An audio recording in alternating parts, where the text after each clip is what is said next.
Selamat pagi sahabat Kristus yang setia. Mari kita mengawali perjalanan hidup kita hari ini dengan doa pagi bersama Bapak Fulvinus Juniartono. Shalom, selamat pagi dan selamat bersua kembali rekan-rekan sahabat Kristus yang setia dimanapun berada. Syukur pada Tuhan yang telah mempersekutukan kita bersama lewat ibadah doa pagi hari ini. Kiranya kasih setia dan pemeliharaan Tuhan yang kita alami dari waktu ke waktu akan semakin mengokohkan iman percaya kita kepada Yesus Kristus. Sahabat, marilah kita mengambil waktu sejenak untuk bersaat teduh bersama. Mari kita berdoa.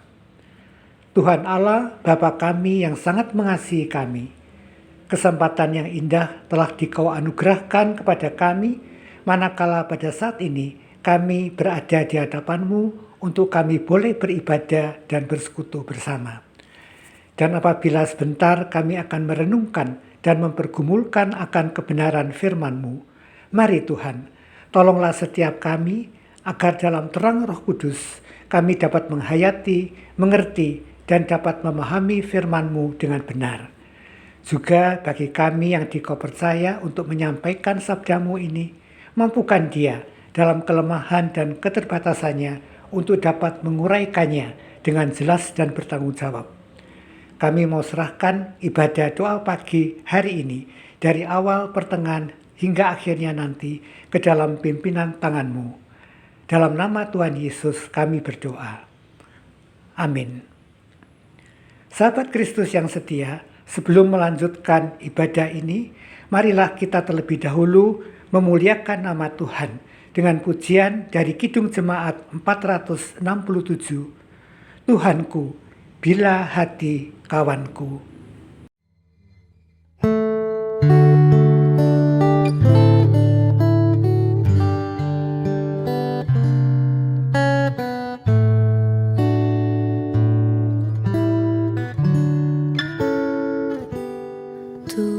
Tuhanku, bila hati kawanku terluka oleh tingkah ujarku dan kehendakku jadi paduku,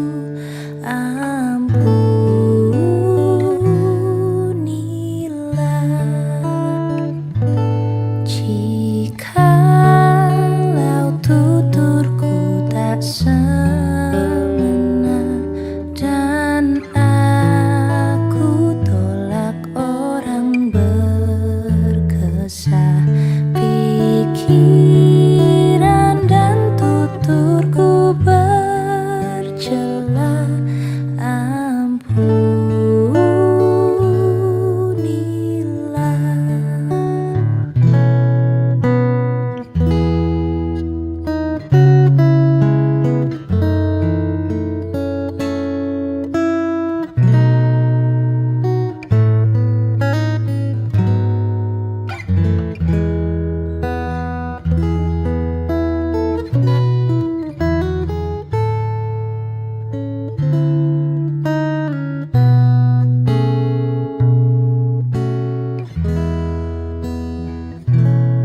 dan hari ini aku bersembah serta padamu Bapa berserah, berikan daku kasih-Mu mesra.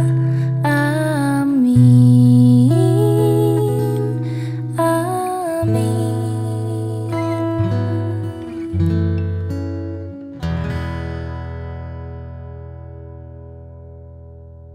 Sahabat Kristus yang mengasihi dan dikasihi Tuhan, renungan kita kali ini saya beri tema paradoks kehidupan.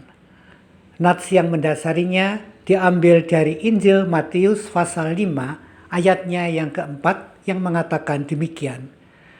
Tetapi aku berkata kepadamu, kasihilah musuhmu, dan berdoalah bagi mereka yang menganiaya kamu.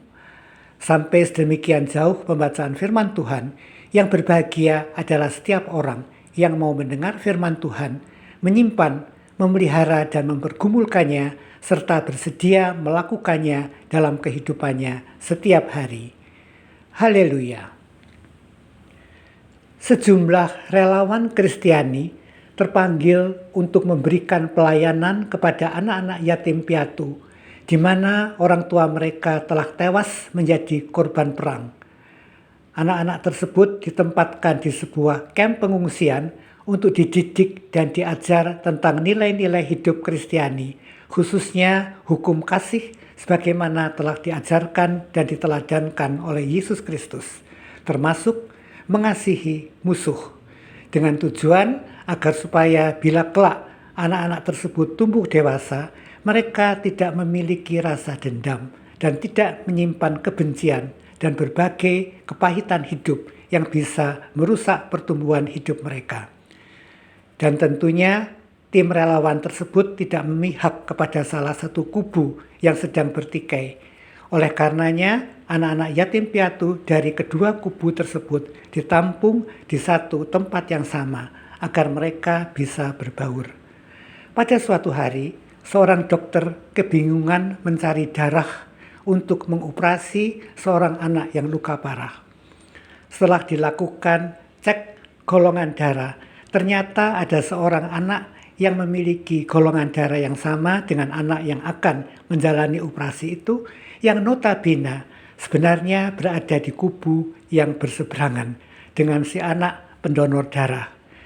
Ketika dokter bertanya, mengapa ia bersedia mendonorkan darahnya bagi musuhnya, si anak menjawab, "Aku mau berkorban bagi sahabatku, Dok. Dia bukan musuhku.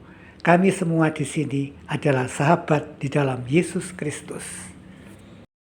Sahabat, mengasihi musuh pada kenyataannya sangatlah mustahil untuk bisa kita lakukan. Musuh adalah orang yang kita benci, kita jauhi, kita hindari, bahkan kita lawan apa yang diperbuat musuh terhadap kita. Kita cenderung untuk membalasnya dengan perbuatan yang sama atau setimpal.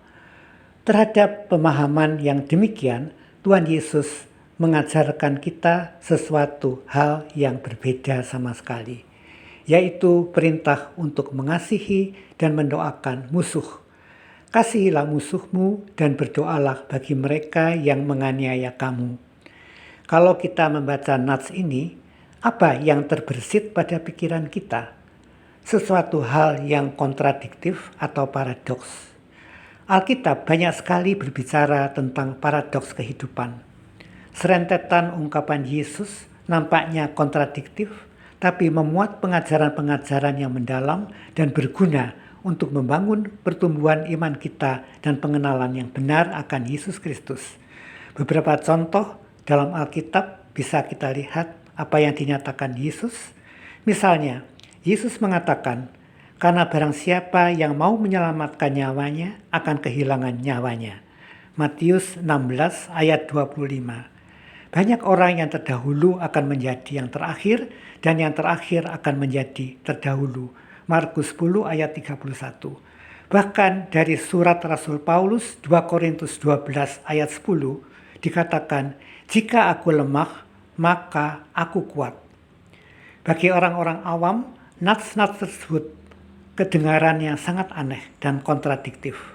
Tetapi itu semua adalah bagian firman Tuhan yang diajarkan oleh Tuhan Yesus yang harus kita taati dan kita lakukan. Kembali kepada nats yang menjadi perenungan kita hari ini, mengasihi dan mendoakan musuh. Ada beberapa langkah yang bisa kita lakukan. Yang pertama, hidupi iman kita. Orang percaya hidup oleh iman.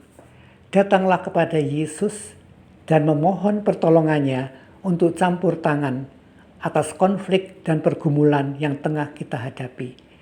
Yesus akan menyentuh titik lemah kita dan menolong kita. Ibrani yang kedua, Ibrani 12 ayat 2a mengatakan, Marilah kita melakukannya dengan mata yang tertuju kepada Yesus yang memimpin kita dalam iman dan membawa iman kita kepada kesempurnaan. Yesus membawa iman kita kepada kesempurnaan.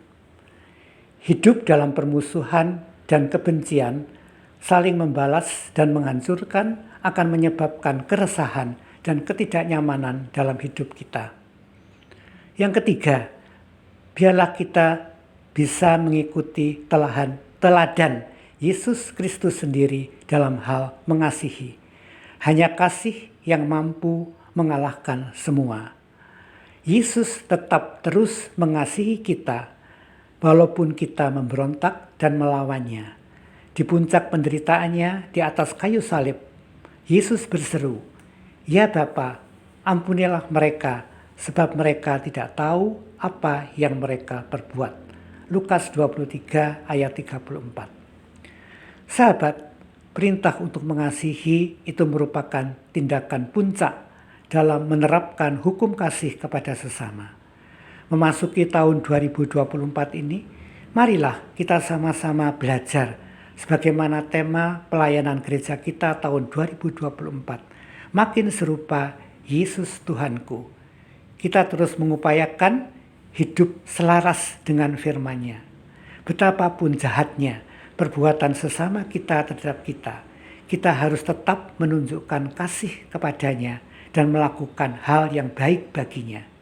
Ingatlah, dalam hal ini sesungguhnya yang harus kita benci dan kita musuhi adalah perbuatannya, bukan orangnya atau pribadinya.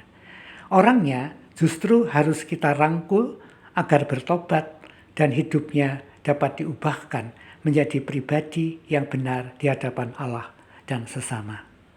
Tuhan memberkati kita semua. Amin.